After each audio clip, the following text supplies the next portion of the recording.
Hello, Real Producers. This is Kristen Brindley, and I'm here with Casey Samson. So thanks so much for being on. Hey, thanks for having me. Absolutely. You know, Casey was our February cover story, and if you haven't read it, check it out. And my worst nightmare, by the way, being a cover boy on a magazine. I'm not a cover boy. I thought he looked great. He did $85 million in business last year and over $1 billion in his career. So stay tuned in. Let's see here. So Casey, you know, did you always plan on being a realtor? Did you grow up thinking, I'm going to be a realtor? Actually, no. When I got out of the Marines, I needed something to do while I was going to college. So I got into real estate. I could do it part-time, and I started having some really good success way back in the day. And I found out at that time, we used to do the financial, you know, what do you make and all that stuff. We don't do that anymore. But back then I found out that I was making more money in real estate than guys that had their law degrees and, you know, master's degrees. So I was getting a little cocky back then. So, you know, I made it through, you know, a couple of 2 years of college, but then I started focusing on just primarily real estate education. And I was really getting into it. And then I started building. Real estate is so great. There's just so many tentacles you can go out. And, you know, we did the investor stuff and the, you know, mortgage pools and all that stuff. So and then eventually in 2007, with the financial crash was going on, I realized that there really was a big need. I mean, Danny had a great model and it was working like a charm, but we were in some serious financial straits with the mortgage collapse. So I got back into helping people in 2007, and then it just kind of evolved back into being a real estate agent and building a team. And then the team got bigger, and the market recovered, and then the team just kind of evolved. And you know, we do $85 to $100 million a year now. So yeah, we have a good time. That's fantastic. So it wasn't as if I'm going to be a long-time real estate agent. I wanted to run businesses and create websites and do all this stuff. So. Well, it sounds like it's worked out pretty great. It has.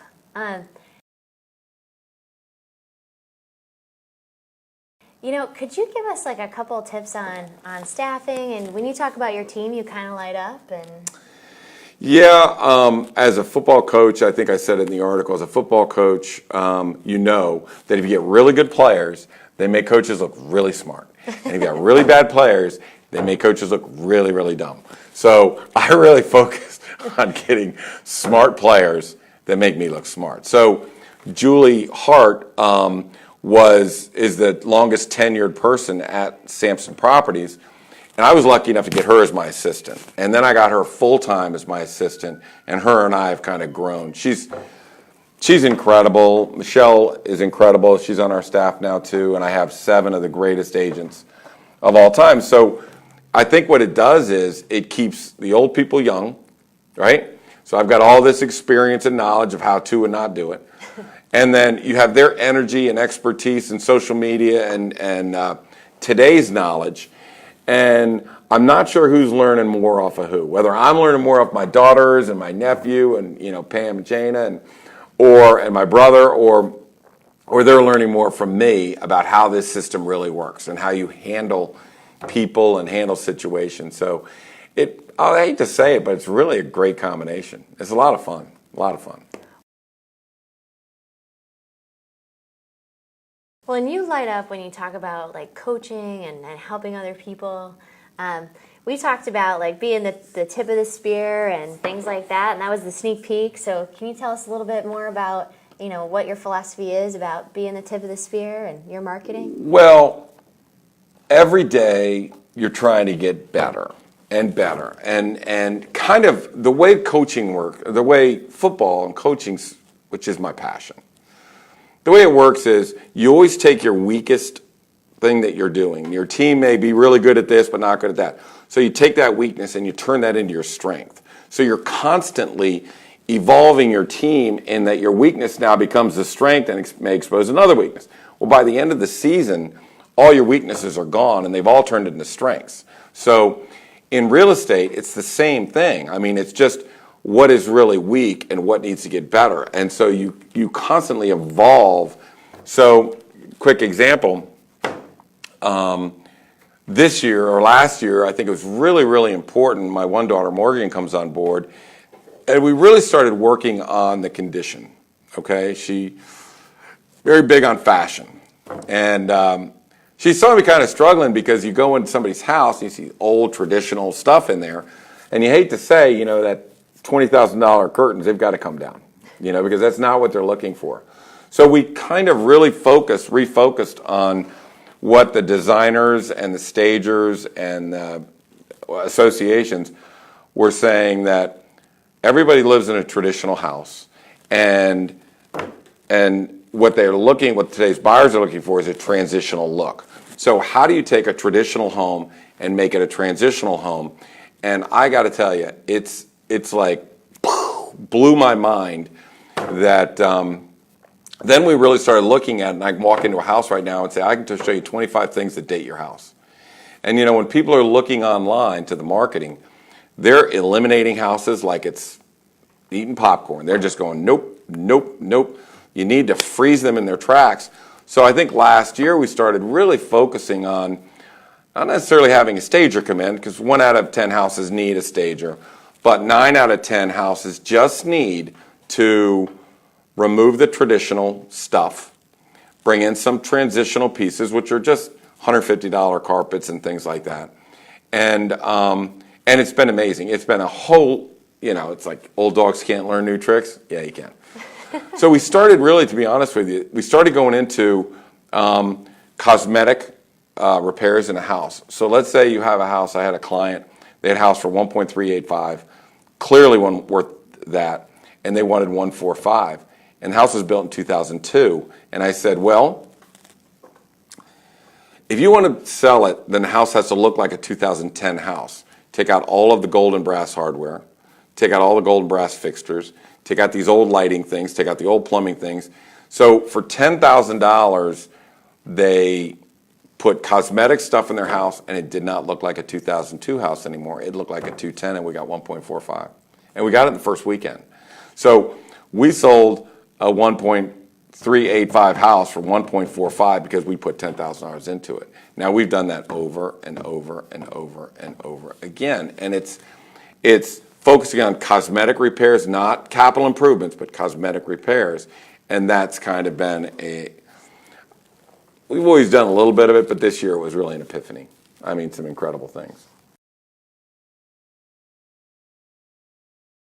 What are some things that you do to grow and to stay on the recent trends and, you know, being on the tip of the spear? I know we talked about books a little bit, and you're more so you take a different track. You never want to admit that. I mean, I don't want to admit I'm not a book guy because I sound stupid. I don't think I'm stupid, but I'm not a book guy, because a book to me is what was, and I'm always looking for what is and what's going to be. So I'm trying to get on the tip of the spear, not on the handle of the spear. Okay? Now, sometimes that'll bite you in the tail, because you could launch something before the rest of the market is ready for it. I mean, I launched Lending Tree 3 years before mortgage brokers were even online. They didn't even know what an email was. So it's like, all right, that might have been a little early. But if you go to the seminars, the webinars, the thing that you had was awesome. That was all top producers getting together talking about it. I think it's a conversation of people that have like kind business, and listening to people you respect. There are a lot of people giving advice that are doing not a lot of business. I'm not interested in that. I'm interested in, can I pick up something from the newest? Perfect example. Yesterday, First Heritage Mortgage is our lender, is my lender. And they threw this big thing about social media yesterday. And so I go to it, and it's like, well, we probably are 10 times more sophisticated, Julie and Michelle and everybody, on getting this out there. And they had on the board, it said Social Media 101. And I looked at Mike Filan, my lender, and I said, man, I might be in the wrong place. But I want to stick it out because there could be something. The list of things I picked up out of that was this big. This big. That's a big list. And I'm like, holy cow. So it really is. It's every day. If you want to be on the tip of the spear, every day you're learning. And I know you know everything there, you know, but Morgan Wooten, the famous basketball coach from DeMatha, once said, it's what you learn after you know it all. And I live by that. I live by that. So you just have to keep going out and, at the gala and conversations and talking to people, you're going to pick something up. You just got to be out there. Yeah, growth as a value. I feel like you are very growth oriented. Yeah, it is. It is. Every year in football, somebody's coming up with something new that they're trying to knock you off, and you can't be yesterday's coach. You got to be tomorrow's coach.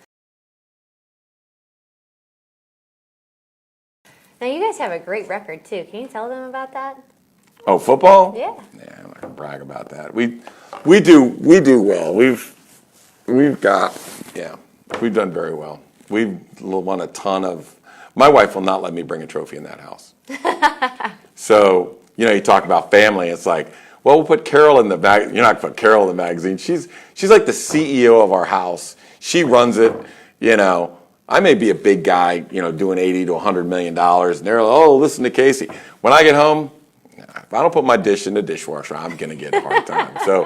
So I get no respect. So like here, I may be a CEO, I may be a top producer. At home, I am the bottom of the rung. In fact, I'm not even the top 10. I'm not even in the top 10 of my family. I mean, first comes the kids, and then come the grandkids, and then the dogs are more important than I am. So I'm like, go from number one. I think we just had a new grandchild. I think I just got knocked out of the top 10. So I do believe I'm not even in the top 10 most popular thing in my own family. So. Now, how many kids do you have? I have three great kids. I don't know that I deserve them. I have no idea. They all came out beautiful. They all came out great. I have no idea how that happened. Thank God for my wife. But my daughters are beautiful and very smart. And really, Kelly has been the backbone of our team for a long time. And I've been trying to recruit Morgan in. And she's beautiful. But, I mean, they're both highly intelligent and in their own different ways. I mean, Morgan may be more of a fashion kind of thing, and Kelly is gets things done, And then I have my son Kevin. He he's just a great kid, and he doesn't talk like his dad. He's more of a he's going to say very few words, but the words he says are going to be very pinpoint words. You know what I mean? So just another great kid, and so I'm lucky. I got. Not a loser in the group. I mean, I got 3 great kids. I got a great wife, and 2 adorable grandkids, and now 3 dogs. So if you look at wife, 3 kids, that's 4, and then 2 grandkids, 5, 6, and then 3 dogs, 7, 8, 9. Okay, I'm number 10. I'm still in the top 10. If somebody has a kid, oh wait a minute, yeah. My son's dating somebody. If they get serious, then I may be number 10. I may be number 11. I love how you light up at, when people talk about their family, like he lights up. So it's great to see. Well, I'm lucky. I mean, this whole thing, my nephew works with me. My brother works with me. My kids work with me. I work with my brother, Danny. I mean, we go to lunch a lot. We play golf. And, I've got nephews that run the company. So my nephews run it. Danny's here, and then every time I sit down for settlement, it's old homeboys week. One of Danny's sons is there, and so it is pretty. It's very fun if you can do get up every morning, do what you love, make a good living at it, and be around your family, and not kill each other. So that's a good thing. I was going to ask you the definition of success, but it sounds like that's you it. just, yeah, you just, that's you it. just Look, nailed I just want to do what I want to do, make a good living, be around my family, have some fun. Now, I mean, real estate can get a little stressful, and we all have our times. But, like Lillian said, I try not to be grumpy. I love it. Is there anything else you want to impart to the real producers out there? You know what? I just have a lot of respect, for them, and I'm trying to learn from them. So, I try really, really hard to shut up. I really try. And if I struggle with anything, and you and I were talking about that, we talk about interviewing, our sellers. Interviewing the seller and listening. And, yeah. It's hard because as top producing realtors, we have our story that we want to tell. We do 80 or 100 million dollars a year. We do $1 billion or $2 billion in overall real estate. We're proud of our companies and all this. And really, just tell one quick story. And this changed all the way I think. In coaching football, one of the problems is the concussions and kids getting hurt in football. And it is overblown because we do know what the safety things are. So I was conveying to the mothers who are VYI football moms, I said, look, one kid in every 2,000 is going to get a concussion. Okay? I mean, there's not a lot. They're overblowing it a lot. And they looked at me with horror. And I was like, what? What's everybody looking at me for? It's like, well, our kid's number one. I don't care about how many kids get hurt. I want to know, what are you going to do to not make my kid number one? I want to make sure he's not going to be the one that gets hurt. So I said, I got it. I'm going left, and you guys all want to go right. So at that point, we stopped. And I assumed that they were our advocates, that they were all comfortable, and they were football moms, and, let's go get them. But really, they were concerned as much as anybody about their kids' safety. And all they want to know is, what are you going to do to make my kids safe? So it's like, oh, my God, I have a safety protocol. If I just talk about the safety protocol, then they were all happy, then they were all comfortable, and then we were all on the same page. And then I started thinking, well, when I go to a listing appointment, am I going left and they're going right? So I immediately started sending all my stuff up front. Whatever you want to know about me, website, look at it before we meet. Because when we get there, I want to interview you. I want to know what you want. How's your kid going to stay safe on football? Is it marketing? Is it, communications? What is important to you? What went wrong when you last sold your house? What do you really want to talk about right now? Do you want to talk about price? Because I can talk about price for an hour, okay? Do you want to talk about, setting up your house, going from traditional, transitional? I got that too. So it's really, where do you want to go with all this? And that's where I'll throw the bigger emphasis. And again, instead of walking in, I'm Casey Samson, I do blah, blah, blah, blah, blah, my company, blah, blah, blah, blah, blah. Instead of that, it's really interest. I really want to know, what are you interested in? What do you need? Where are you going? What's the situation here? I need you to talk about yourself and what went wrong last time you listed, and what do you want to hear from me? That's the kind of stuff that I think, again, you get to 58, you're still talking when you should be listening, So, I hope I don't die. I hope I stick around for a little while, so I can use all the stuff, I'm learning. But that's kind of how you evolve, That's how you evolve. We really appreciate you sharing, Casey. Sure. And you heard it here at Real Producers. You've heard it from Nova Real Producers.